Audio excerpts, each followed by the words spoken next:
Peacefully reclining in the picturesque highlands of Guatemala lies the little town of Chichicastenango, one of the most colorful and interesting villages in all of Central America, it being the center of a region inhabited by almost 50,000 Indians, descendants of a once highly civilized people known as MAYAS, who inhabited this land about 2,000 years ago. The colorful and imposing archway which forms the main entrance to Chichicastenango, however, owes its construction to the genius of the white man, for the ancient Mayas, with all their proverbial architectural skill, never discovered the principle of the arch.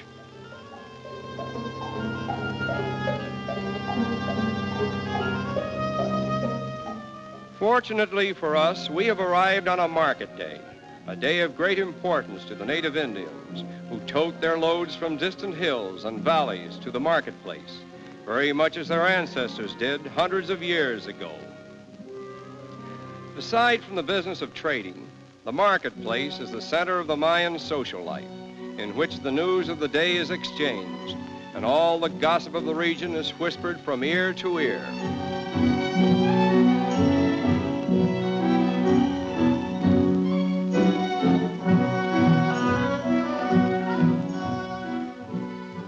The Indians of Chichicastenango completely disdain the idea of using horses or wheels by way of assisting them in transporting their burdens.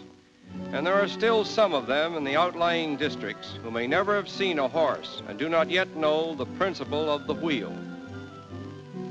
It has been said that some of these Indians have become so accustomed to carrying heavy loads upon their backs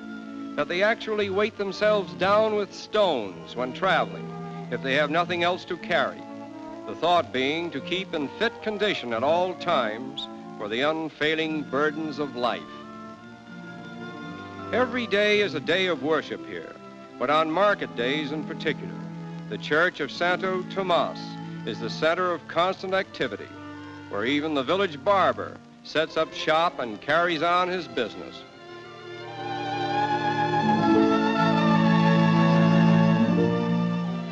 Although modern style of dress is slowly being introduced by a small group,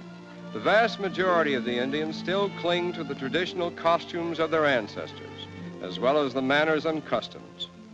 Some historians claim that the unique garb of these Indians was worn by the Chichis long before the Spanish conquest, thereby disproving the popular theory that the Indians copied their costumes from the Spanish conquistadores.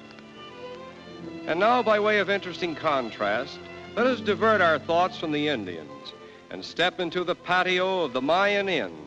where we may dance to the music of the marimba in a setting that seems to be part of another world.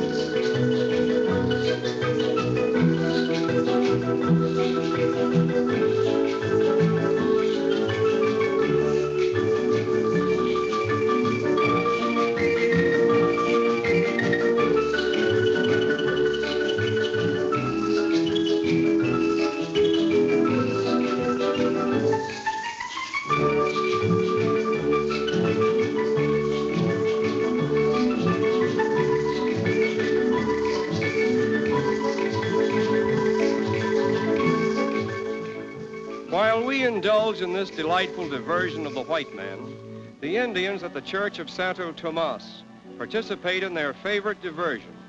which is of a much more serious nature. Perhaps there is no place on this earth where one may witness a stranger demonstration of religious fervor than here, where fanatically devout Indians, with mingled ideas and confused interpretations, combine the worship of their ancestors' pagan gods with the simple Catholic faith taught them by the Spanish priests over 400 years ago. Inside the church, there are no pews, for the Indians prefer to do their praying on the floor, kneeling before lighted candles surrounded by petals of flowers, proving their appreciation for color and beauty, even though their interpretation of the Christian religion may be somewhat distorted and confused. The pastor of this unique church is Father Ildefonso Rossbach, who came to Guatemala many years ago as a bookkeeper for a commercial firm. The plight of the Indians, however, aroused his sympathy, as well as his inherent desire to become a missionary. He went back to the United States to study for the priesthood, and in due time returned to Chichicastenango as a Catholic priest. That was in 1907, and since that time he has been devoting his vocation exclusively to the Indians, who literally worship him.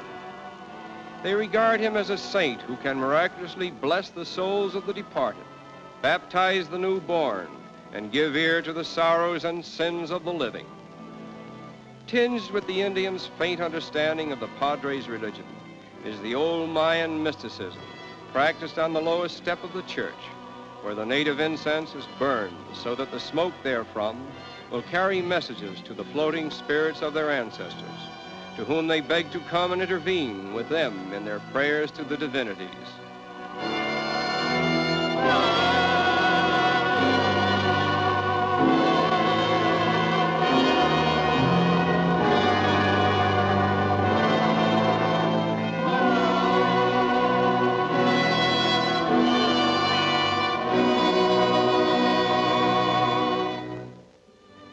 Meanwhile, in an old-fashioned garden within the shadow of the church,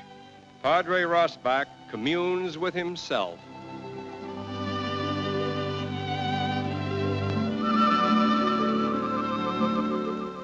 Although he enjoys solitude, he is always glad to welcome visitors from the outside world. With pride, he talks about his beloved flock of 33,000 Indians, scattered over an area of 500 miles. He admits that not all the ceremonies practiced by his followers are in strict accordance with the ritual of the Catholic Church. But he explains the average Indian mind is not constituted to comprehend abstract doctrines of theology. Therefore, he must make certain allowances and only administer such sacraments as Holy Communion to the better educated Indians who understand the function. And now, while Father Rossbach prepares himself for another journey into the far reaches of his enormous parish, we observe again the pagan-like worship in front of the church. The remarkable fact about this whole demonstration is that after the Mayans complete their worship at the Christian shrines, many of them retire to the hills and uncover the hidden images of their ancient Mayan gods and pray to them in sincerest reverence,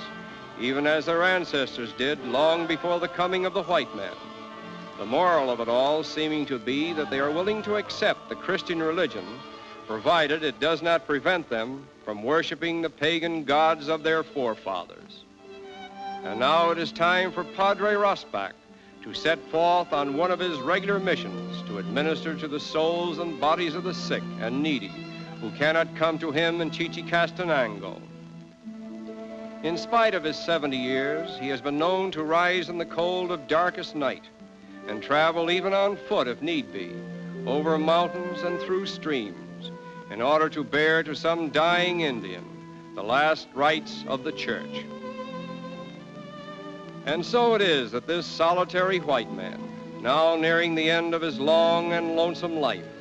continues to practice and teach Catholicism to a flock of semi-pagans, many of whom have become his devout followers, even though they may still be confused about the true meaning of the faith which has so admirably sustained Padre Rossbach, the living saint of Chichicastenango.